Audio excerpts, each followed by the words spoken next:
Hey everybody, this is Christopher Zerby from Sonatus USA, and we are talking today with Anthony Grimani. Some call him the guru of acoustics. He certainly has the CV and pedigree to prove that, but we're thrilled to have him today. And Anthony's going to be joining us for a very small series of short videos, which will be posted at the top of the website to help you to determine what the best treatment for your room could be. So without further ado, I'm going to turn it over to him. And today we're going to focus on sound reflections. Thanks, Christopher. Good to be here to chat with you. This topic here is starting off with basic sound reflections in a room that has no particular acoustical control. So I've got a little PowerPoint presentation over here, and what I'm going to do is I'm going to have our faces go in and out of this. There we go, and just tell you a little bit about this. So here is a room seen from above, equipped with a 7-channel sound system. We may also, in an actual application, also have top channels for Dolby Atmos. But let's just look at a room with a 7-channel surround sound system with no treatments. We've got a left speaker here, a center speaker here, right speaker here, side left, side right, back left, back right. And we have us over here, aging rocker with a receding hairline. Yeah.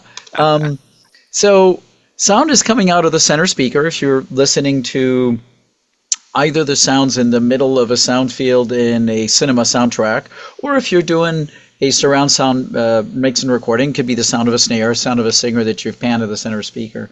And that sound comes out of the speaker with a direct path from it to your head. I'm showing it here as an arrow. It's not really an arrow sound. It's a wave that comes out, and the arrow I'm showing here represents essentially a vector. I'm showing it as the line between the speaker and your head. In reality, it's really waves that propagate out of the speaker and reach your head.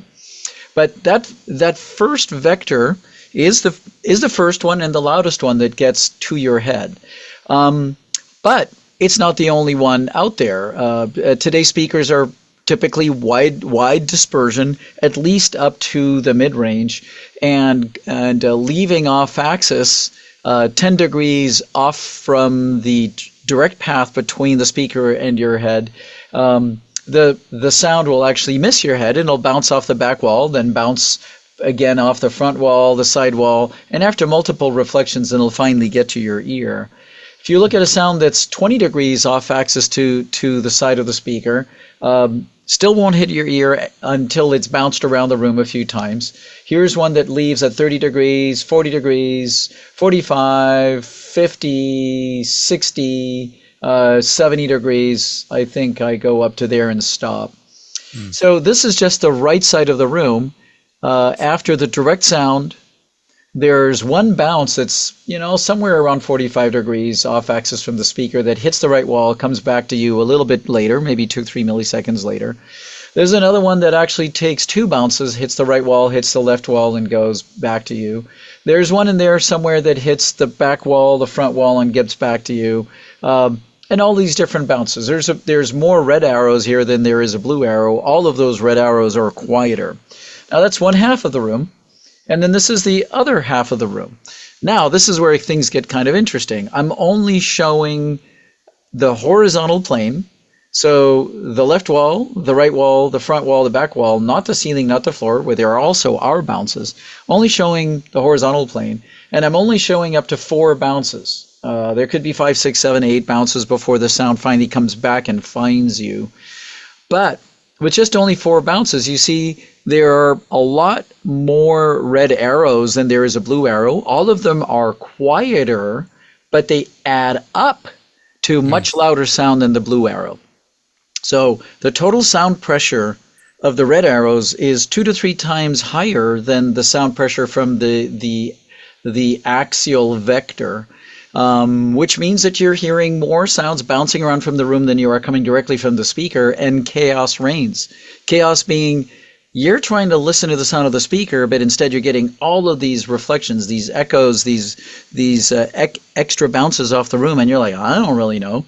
Now, what's interesting is your ear brain is equipped with a really fascinating physical signal processing function that you could call it echo canceling. You could call it whatever you want to call it. In acoustics, it's called as precedence effect, sometimes known as Haas effect, which is your ear and brain is trying to locate where's the source of the first arriving pattern. So there's a pattern coming this way from the speaker to you, and there's another one coming, I'll try to flip my hand over here, coming from the side and comes back later.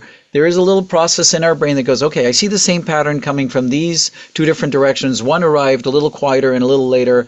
I'll say that's a reflection, and I'll pay attention to this first arriving one, and I'll point to that being the source of danger, because that's where that comes from. That's fascinating. And it would seem to me, correct me if I'm wrong, that in a either recording studio setting or a home cinema setting, having to process all of that extemporaneous information is probably quite fatiguing over time. It does create some fatiguing. So what's interesting is this thing called the precedence effect that is burned into our head as part of our instinct of preservation. You're in a cave, you're in a forest, there's an animal with really big teeth that's about to come bite you, and it's making a noise and it's bouncing around all the surfaces around either the cave, the forest, wherever. We have built into us the ability to quickly localize that first arriving sound and going, there's the thing with the really big teeth, the tiger, that old tiger with like the teeth about this long.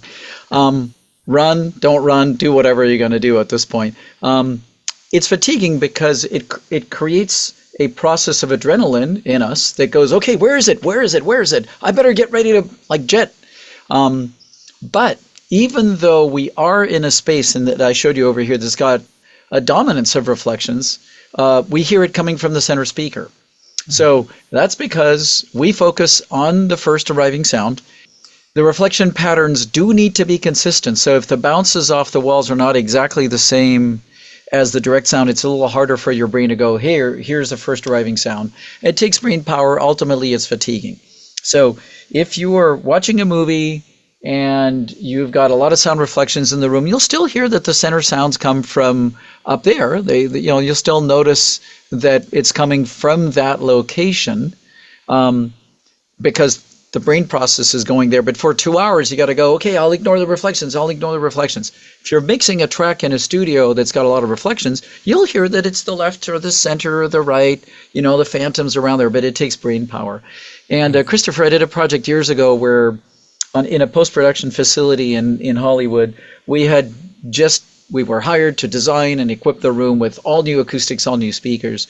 So provided all the different modules that we're going to talk about later, new speakers, tuned them all, sounded great, sounded much better. And I asked one of the mixers, one of the guys that works there all the time, it's like, hey, what do you think? Doesn't it sound better? It's like, yeah, it sounds better, but I noticed I can actually work a full 8 hours without getting a headache.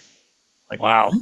It's like, yeah, before, after 5 hours, 6 hours, I was spent. I would stay here till my 8 hours were done, but my last 2 or 3 hours, I was just exhausted. Headache, popping acetaminophen, and just trying to make it through. And now it's like, I can work all day. It's like, oh my God, never even thought of it that way, that fatigue process. So, yeah. And I think a lot of engineers face that because they work very long hours, mulling over the same material over and over. Yep. Which is fatiguing in and of itself. So if the room is also kicking in to add more fatigue, I mean, that's just a lot to deal with. Right now, I showed these diagrams as a bunch of bounces around. You can also look at this and think of it as what's called an impulse response, which is what is it that goes to either a test microphone or your ears as it leaves the speaker. If it was a little impulse, like in the case of music, the closest thing is actually a rim shot on a snare. But anything that's impulsive, just something that goes, or like a little hand clap. If we look at this on a histogram, which is time over here, and then level over there, and we say the direct sound had a level of 0 decibels, our reference. That's the sound that goes from the speaker to our ear. In a room that does not have treatment, that's been sort of randomly set up, you'd get a direct sound, then you'd get some bounces maybe off the ceiling and floor, some bounces off the left, right, and back wall, Those would be the first reflections, and then you'd get some bounces that would have hit 2 or 3 times before they hit you. But you'll get these clusters of bounces that eventually will all decay down, but they're all these individual little peaks that are kind of like sleeping on a bed of nails or a really uncomfortable mattress where you feel like, all of the springs that are sticking out.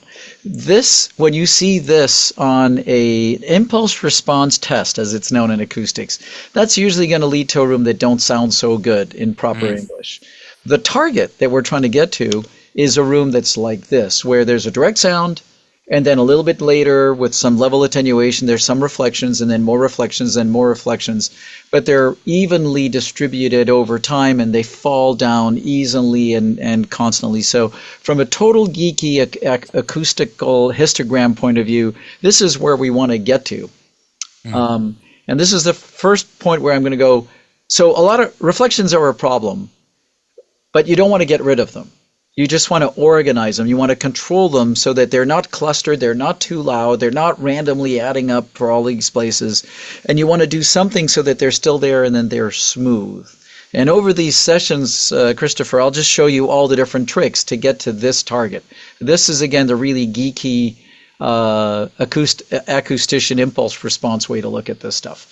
Now, the tools we're going to use, I'm giving you a preview, are some materials that we'll put on the wall that are sound absorbers that are going to take the sound that would otherwise have bounced off the wall and then act like a sponge, actually turning the acoustic energy into heat. Another tool we're going to use is scattering, which is the sound does stay in the room, but instead of it hitting hard and coming back to you, it gets scattered into smaller pieces so that it gets distributed to this much smoother character. So, that's kind of an introduction of sound reflections in a room. If you don't treat the room, you're going to be sitting there listening to your speakers or recording a violin, a saxophone, a bouzouki, my favorite instrument. And this is just pure physics, right? It's pure physics, because there's a lot of talk in at least on the recording side, I know, about room correction software that people can run in their DAWs or fly into their studio monitors, Yeah. which is probably good, but it can't address the actual physics of the room. It's not going to eliminate the physical fact that the waves are bouncing around. Right. Those room correction systems, whether they're built into a digital audio workstation, to a speaker, into a DSP amp, they are a necessary thing. Mm-hmm. And they take care of other things I'll talk about later. The overall sound power of the speaker and sound power of the room. We'll talk about that. You do need those. But Okay. those cannot correct or deal with or control the fact that there's all these bounces. They're still there. So in a room without treatment, you're going to have all these bounces. The total number of bounces is going to completely swamp the direct sound. The only reason you still hear the speaker from over there, the sounds over there, is your brain's processing them out. But it's not really pleasant, it's fatiguing, it's not accurate. And so you want to do something. You want to reduce the number of bounces, you want to spread them out over time. And the tools we're going to talk about is the use of sound absorbers and sound scattering devices, sometimes known as diffusers. I love it. Thank you so much. Cool. Thank you, Christopher. Okay, man. We'll talk soon. All right. Ciao. Bye.